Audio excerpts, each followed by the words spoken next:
analizando y debatiendo los temas del momento, escuchando todos los puntos de vista para contarte las cosas tal como son. Bienvenidos a Es Cuestión de Ley. Quiero darle la cordial bienvenida a la licenciada Saritma Simons, abogada en Derecho Laboral y asesora del Despacho Superior del Mitradel, a quien agradecemos su presencia aquí en cabina después de tanto tiempo, licenciada. Una vez más podemos reunirnos presencialmente y hasta sin mascarilla. Sí, es un poco raro. Creo que las últimas veces que había venido antes de... Más cerca del micrófono. Creo que las últimas veces que había venido antes de la pandemia sí nos habíamos visto de manera presencial y luego fue por Zoom. Exacto. Así que bueno, está bien retomar estos espacios en los cuales compartir información, que es lo más importante. Así es, sobre todo tratándose de que en este mes, pues muchas empresas se ven abocadas a tener que hacer ese cálculo y ese desembolso del 13º mes, pese a la situación económica que sabemos que todavía para unos no termina de arrancar, y eso hay que decirlo, licenciada, esto pues sabemos que es un derecho adquirido, pero vamos, ¿cómo le hacemos, licenciada? Bueno, primero que todo, saber que el 13º mes es una bonificación que está instituida en nuestro país desde 1971 a través del decreto de gabinete 221 y que es para todos los trabajadores, un derecho universal de todos los trabajadores, indistintamente de para qué tipo de empresa trabaje o labore. Esto es una bonificación que representa un mes de salario dividido en 3 partidas que son pagadas el 15 de abril, el 15 de agosto y el 15 de diciembre. Ahorita nos corresponde la del 15 de abril. Esta bonificación no está sujeto a ningún tipo de descuento, salvo el impuesto sobre la renta, o sea que no hay retención de seguro social, no hay retención de ningún tipo de erogación sobre esto, y es una manera en que la empresa le retribuye a ese trabajador el esfuerzo que brinda para hacer grande cada vez más a las empresas de este país. Tampoco puede ser embargada. No, tampoco puede ser, no es sujeto de embargo. Es más, es uno de los derechos irrenunciables de un trabajador. O sea, un trabajador que tiene un 13º mes no puede pactar que sea por menos del valor que realmente tiene, o sea, un mes de salario dividido en 3 partidas. Un trabajador tampoco puede renunciar al derecho de un 13º mes. Y es más, es un derecho que a pesar de cualquier otro tipo de modificación de los contratos de trabajo, como es la suspensión, sigue existiendo el derecho a el 13º mes. Las mujeres en estado de gravidez, aun cuando están gozando de su licencia de maternidad, siguen cobrando su 13º mes. Licenciada, es un mes de salario, pero no todos reciben el mismo monto. Esto tiene su cálculo, ¿no? Claro, es la división del mes de salario en 3 partidas. El decreto dice 33.33% uno, 33.33% en la siguiente y 33.34% en la última. ¿A quién le corresponde recibir estas partidas ahora este fin de semana? A todos aquellos trabajadores que se encuentran en una relación laboral con un empleador, ya sea que tengan un contrato de trabajo firmado o sea un contrato de trabajo verbal. Vemos mucho el tema de las trabajadoras domésticas, que muchos se preguntan, que algunas no tienen contrato de trabajo formal con sus empleadores. Bueno, ellas también tienen derecho al pago del 13º mes en base al salario que es percibido. Digamos, con un trabajador gana $300 para poner un monto fijo, cada 13º mes debería ser de 100 balboas. Y solamente que se le deduce el impuesto sobre la renta en aquellos que tengan un monto superior a los $800, que es el monto establecido por la Dirección General de Ingresos para el cobro de los impuestos. Están recibiendo ustedes muchas, por lo que acaba de comentar, muchas denuncias de trabajadoras domésticas o trabajadores domésticos por el no pago de esta partida. Mira, sí, hemos tenido denuncias y no solamente ahorita, sino que ha sido algo recurrente. Nosotros hemos intentado como Ministerio de Trabajo, a través de la dirección de equiparación de oportunidades antes de género, darle esa visibilidad a las mujeres trabajadoras del servicio doméstico. Sabemos que en muchas ocasiones es uno de los sectores más informales, es uno de los sectores que creo que fue uno de los que más sufrió durante la pandemia porque era muy difícil detectar y saber quiénes estaban en esta condición y sí han tenido en muchas ocasiones vulneración de los derechos. Pero creo que ahora con la concientización que se está haciendo sobre que realmente, independientemente de que no tengan un contrato de trabajo, sí existe una relación laboral y sí tienen derecho y están amparadas por el Código de Trabajo, así que sí tienen derecho al cobro de su 13º mes y todos deberían este sábado o viernes, según si trabajan sábado, si el día de finalización de la semana es el viernes, recibir su 13º mes.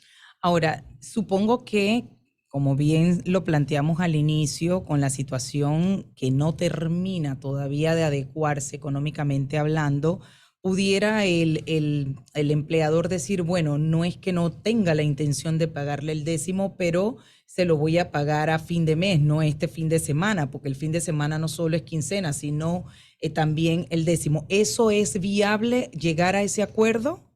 Bueno, en las relaciones laborales es una relación entre empleador y trabajador y se pueden hacer arreglos y acuerdos, siempre y cuando esto no signifique la renuncia de derechos adquiridos por el trabajador. Entonces, podría ser que el trabajador pacte con el empleador que el 13º mes completo se le paga a fin de mes, pero en las fechas que están establecidas en el decreto de gabinete 221 de 1971 son el 15 de abril, el 15 de agosto y el 15 de diciembre. O sea, es enfático en mencionar cuál es el día específico en el que los trabajadores deben cobrar esto. Han habido ocasiones en que no solamente es que soliciten que sea posterior. Algunos empleadores, por ejemplo, en diciembre tienden a adelantar el 13º mes. O sea que estos son arreglos que se pueden hacer de manera interna, siempre y cuando no signifique la renuncia de derechos por parte del trabajador. En el caso, por ejemplo, de los servidores públicos, entiendo que hay un límite. No depende del salario del funcionario. Los servidores públicos, bueno, nosotros como Ministerio de Trabajo no regulamos el tema de los servidores públicos, eso se ve en carrera administrativa, en la Dirección de Carrera Administrativa, pero sí es conocido por todos que el 13º mes de los servidores públicos, bueno, hace unos años fue aumentado, fue ajustado y que no corresponde al salario, sino que hay un tope. Muchos se preguntan, ¿hasta cuándo va a ser esto? Debería ser el salario completo, pero nosotros tenemos que entender que ahorita mismo, sí, el país ha sufrido económicamente hablando. Nosotros estamos en un proceso de reactivación económica que, bueno, no fue tan lenta como esperábamos, ha ido avanzando progresivamente y rápidamente. Hemos repuntado en temas de empleo, aun cuando todavía las cifras para nosotros no son las más óptimas. Hemos pasado, hemos recuperado puestos de trabajo y eso es importante para nosotros. De la misma manera, el tema del pago de este tipo de prestaciones. Aquí, licenciada, hemos escuchado en el pasado de muchas empresas, retornando a lo que usted mencionaba, las relaciones laborales tienen que ver con acuerdos entre empleador y colaboradores. Empresas que no pagan el 13º mes en la fecha que corresponde. Al final, ¿cabe algún tipo de intervención si hay una práctica recurrente? Porque puede ser que eso pase una vez, pero si ya es una norma que cada cierto tiempo esa empresa tiene ese comportamiento, ¿qué pasa en esos casos? Bueno, las personas se pueden acercar a la Dirección General de Trabajo y hacer las denuncias y citar a la empresa para que se lleguen a acuerdos y este tipo de situaciones sean solucionadas. Es importante y también es fundamental que las empresas sepan que aun cuando en estos momentos no paguen un derecho al trabajador, que es un derecho irrenunciable, que es un derecho adquirido y que aun cuando finaliza la relación laboral debe ser cumplido. Es decir, si un empleador no le paga a sus trabajadores el 13º mes durante años o en una partida u otra, el trabajador puede solicitar en su liquidación el pago y el alcance de lo dejado de percibir, porque al no ser renunciable, independientemente que no haya sido pagado durante años o en una partida o dos partidas, debe ser pagado en el momento de la liquidación. Y entonces eso es un poco complicado porque cuando llega el momento de la finalización de una relación de trabajo que nunca es placentera, tener que agarrar y sacar lo que hubieras podido pagar de manera parcial, poco a poco, lo vas a tener que pagar en conjunto. Y encima de eso quieren pagarlo poco a poco también, la liquidación. Sí.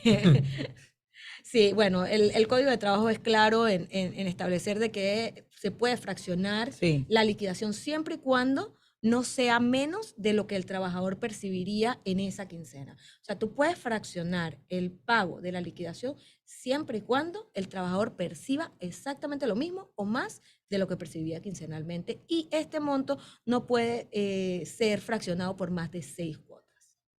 Algunas personas preguntan sobre precisamente ese tope que si bien los tienen los funcionarios públicos o funcionarios, ¿por qué no así también en las privadas? Porque en las privadas tiene que ser consecuente con el salario que la persona percibe. ¿Por qué para unos sí y por qué para otros ese tope? Porque las normas que nos rigen a los funcionarios públicos versus a los trabajadores de empresa privada son diferentes. El decreto de gabinete que establece el 13º mes establece cuál es las maneras de pagarlo y que debe ser un mes de salario. A los trabajadores del sector público se emitió una norma por medio de la cual también se le paga un 13º mes, pero en otras condiciones. No están amparadas por este decreto, ya que no regula a los servidores públicos, solamente regula a la empresa privada. ¿Hay excepciones, licenciada? ¿Excepciones? Excepciones, por ejemplo, de trabajos que se realicen las personas para percibir 13º mes. Sí, esta es una pregunta sumamente interesante porque ahí es donde vemos que realmente se tiene que configurar lo que es una relación de trabajo. Si existe dependencia económica, subordinación jurídica, y que la persona dependa solamente o mayoritariamente de ese empleador, tiene el derecho a percibir un 13º mes. Si la persona trabaja para varios empleadores, no existe dependencia porque no está sujeto a horario, no existe dependencia y no hay subordinación jurídica, entonces esta persona es un trabajador independiente que brinda un servicio y que no percibe por este servicio un 13º mes. Es para los trabajadores que se encuentren en estas condiciones en una relación de trabajo, bajo subordinación jurídica, dependencia económica y sujeto a un horario de trabajo. Personas o empleados licenciadas bajo la figura de contratos o de servicios profesionales, que si bien están contratados bajo esa figura, tienen un jefe, tienen un horario específico de trabajo. ¿Qué pasa en esos casos? Mira, hay dos tipos de servicios profesionales. El servicio profesional real. Nosotros, bueno, Edna y tú y yo somos abogadas, tenemos un cliente, hacemos un contrato de servicios profesionales donde nosotros brindamos nuestra orientación, no estamos sujetos a horario, no hay subordinación, hay una retribución por eso, pero al igual que existe ese cliente, pueden existir otros más. Y está esta persona que sí tiene un contrato de servicios profesionales, pero trabaja, cumple un horario, tiene un jefe directo y además de eso existe la dependencia económica de esta empresa. Ese trabajador, aún cuando tenga un contrato de servicios profesionales, hay múltiples jurisprudencias que le dan la razón de que es un trabajador y hay que pagarle sus prestaciones. Y en estos casos de servicios profesionales, si en el caso de servicios profesionales ni siquiera le pagan su décimo o otro tipo de prestaciones, al final se hacen los alcances y hay que pagar esto. Pero hay una línea muy delgada, muy delgada entre lo que es un trabajador y lo que es un servicio profesional, y lo que nosotros no queremos es la simulación de hechos en un contrato de servicios profesionales cuando realmente es un contrato de trabajo. Así es. De hecho, han habido muchas situaciones en ese sentido de personas que por años se han mantenido en ese estatus de servicios profesionales y al momento, por ejemplo, de alguna terminación laboral y se le debe liquidar, han querido exigir sus derechos como tal y las empresas han dicho no te corresponde tal o cual cosa. Entonces es ahí donde coincido con ustedes, dicen que realmente hay una línea muy, muy delgada en ese sentido. Sí, el contrato de servicio profesional es un contrato civil y el contrato de trabajo es un contrato laboral. Y obviamente son dos jurisdicciones diferentes y regulan dos materias diferentes. Nosotros regulamos todo lo que tiene que ver con las relaciones obrero-patronales. Y aún cuando se simule un hecho civil y es un hecho laboral, hay múltiples jurisprudencias, como les digo, que tratan esta materia. Pero es para casos donde se configure lo que llamamos nosotros relación de trabajo, donde hay dependencia económica, subordinación jurídica y están sujetos a un horario.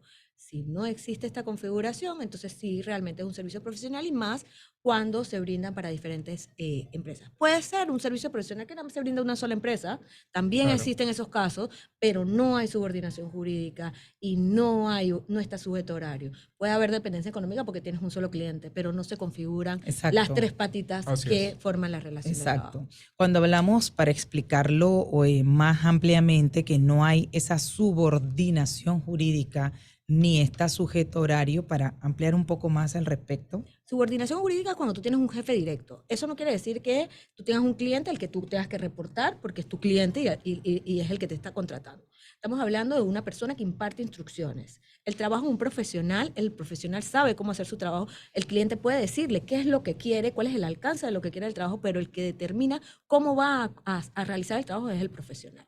En el caso de una relación de trabajo es el patrono o el jefe inmediato el que le indica al trabajador qué es lo que tiene que hacer. Entonces ahí hay una subordinación jurídica porque el empleado no está en las mismas condiciones que el empleador o el jefe.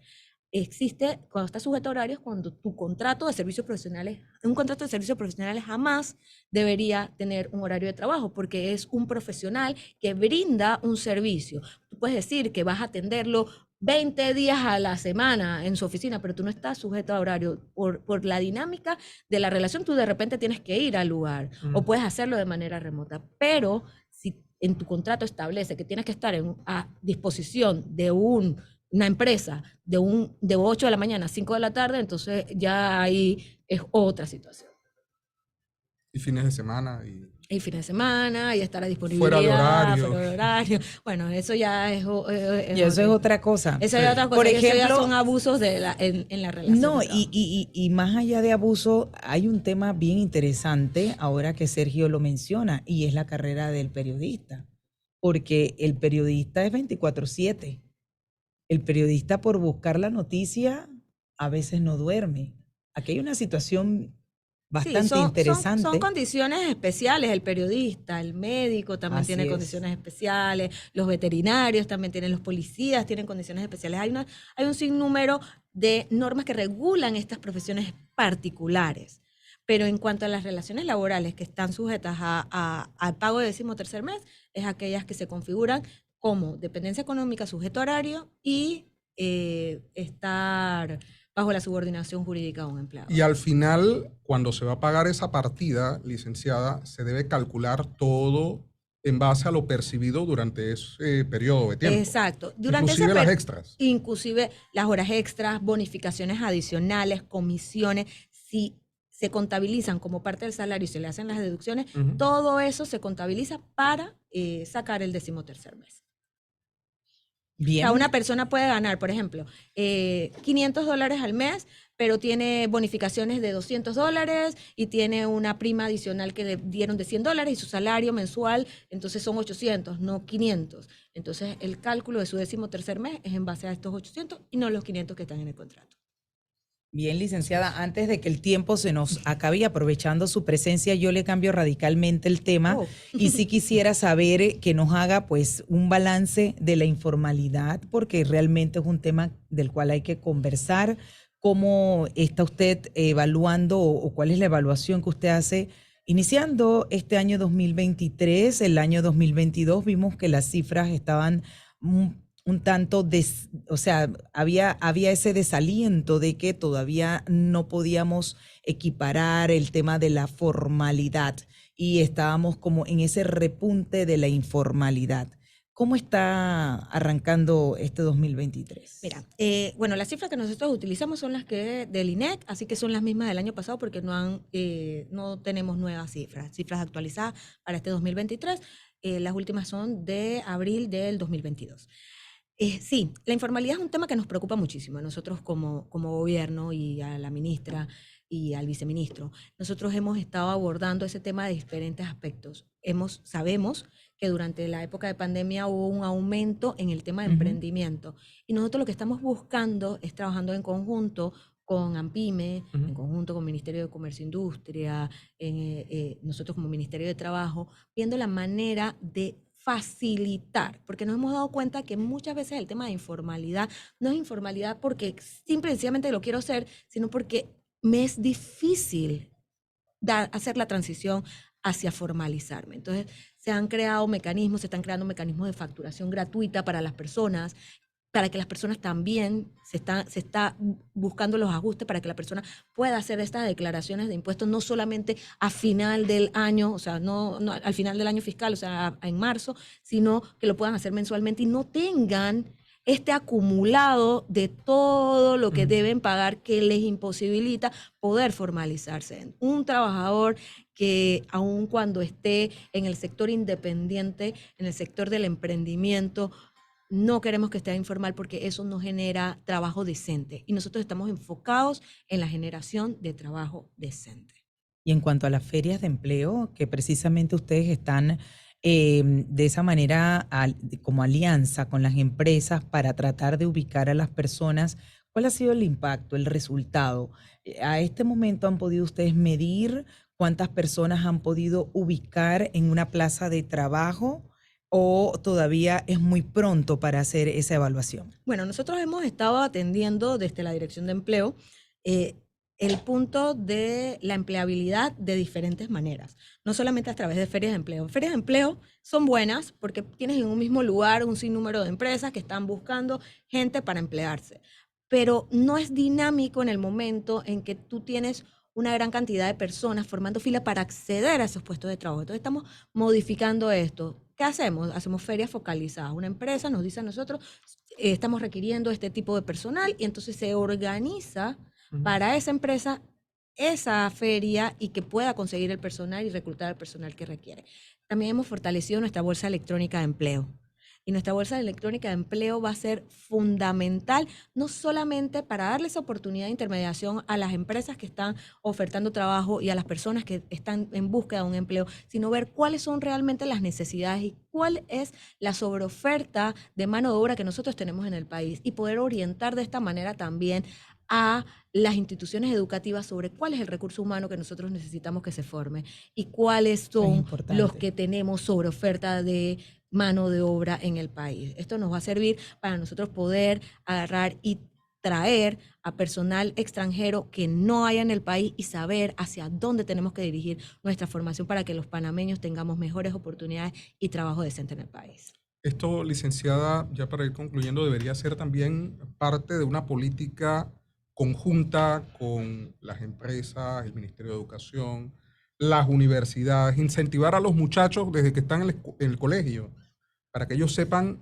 cuáles son las necesidades ahorita, las demandas en el mercado laboral y que no se vayan a estas profesiones que ya están saturadas desde hace muchos años. Exacto, eso es. Nosotros lo estamos haciendo a través de nuestro programa Orienta Panamá, pero queremos hacerlo más y poner esto al servicio, no solamente de las empresas que están en el país, sino de las empresas que quieren a Panamá para instalarse, que sepan el recurso humano con el que contamos y saber qué es lo que ellos requieren para entonces agarrar y canalizar el esfuerzo de los recursos que se dan para formación en lo que realmente se requiere en el país. Eso es bien importante, licenciada, pero además el hablar inglés, porque las empresas están requiriendo no solo que la persona tenga las cualidades, las habilidades blandas, sino también que maneje el idioma inglés y está costando mucho. ¿Han ustedes podido hacer ese acercamiento con las escuelas o con estas lugares que hay donde enseñan a las personas a hablar el idioma para que ellos también formen parte de esa alianza y capacitar a las personas en el idioma y que puedan salir integralmente capacitados y poder optar por esa plaza de trabajo que las empresas requieran? Es correcto, nosotros no solamente necesitamos el idioma inglés, también hay una demanda del idioma portugués, porque tenemos un gran mercado, Imagínese. un gran mercado que requiere el portugués. Y nosotros tenemos que entender que no es solamente formarnos en un aula de clase para agarrar y adquirir los conocimientos para ejercer una carrera, sino que nosotros necesitamos herramientas complementarias para poder ser competitivos en el mercado laboral. Porque no es lo mismo dos personas que se gradúan exactamente de lo mismo y una sabe usar computadoras, sabe programar, sabe hablar inglés, versus otras que solamente tienen los conocimientos de la carrera. Obviamente es mayormente y mejormente empleable a aquella persona que tiene competencias adicionales. Y hacia allá nosotros tenemos que ir como país. No solamente quedarnos en lo que vamos a estudiar, sino adquirir competencias adicionales. Me acuerdo que durante pandemia nosotros hicimos una alianza con Coursera, en el cual agarrábamos y Importante. teníamos cursos para que la gente fuera tomando, y los éxitos que hubo después de esos cursos en temas de programación, personas que llamaban y me decían, me gané un puesto de trabajo gracias a los cursos gratis que ofrecieron. Así Es es. de verdad invaluable. Entonces, ese seguir estudiando, ese recapacitarte, volver a Sí. capacitarte, tomar otras herramientas para poder ser competente en este mundo es fundamental. Así es. Ya para terminar, pues los mensajes de cierre para todas aquellas personas que la están escuchando, de pronto, si quieren alguna orientación adicional, dónde pueden dirigirse, los teléfonos, la dirección, bueno, si no tiene la dirección y los departamentos que son de orientación para cualquier consulta. Bueno, en la Dirección de Trabajo nosotros tenemos el Departamento de Orientación, donde tenemos orientadores que están a disposición de todos los trabajadores. Y no solamente en la Dirección de Trabajo aquí en sede, sino en todas nuestras oficinas regionales, para poder atenderlos y absolver cualquier duda. Recordemos, el 13º mes es un derecho irrenunciable al que tienen derecho todos los trabajadores nacionales, extranjeros, residentes en el país, y sin ningún tipo de distinción. Es el pago de un mes de salario dividido en 3 cuotas, y la primera de este año es pagadera el 15 de abril.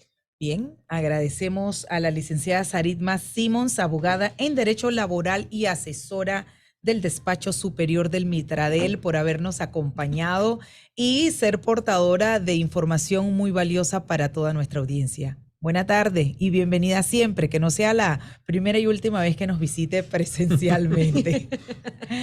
Oliver, tenemos menciones antes de irnos al cambio, porque llega Abril Consciente, un mes para conocer cómo la sostenibilidad es parte esencial en Panamá Pacífico. Contaremos con actividades durante todo el mes como Foro de Comunidades Sostenibles. Linkéate con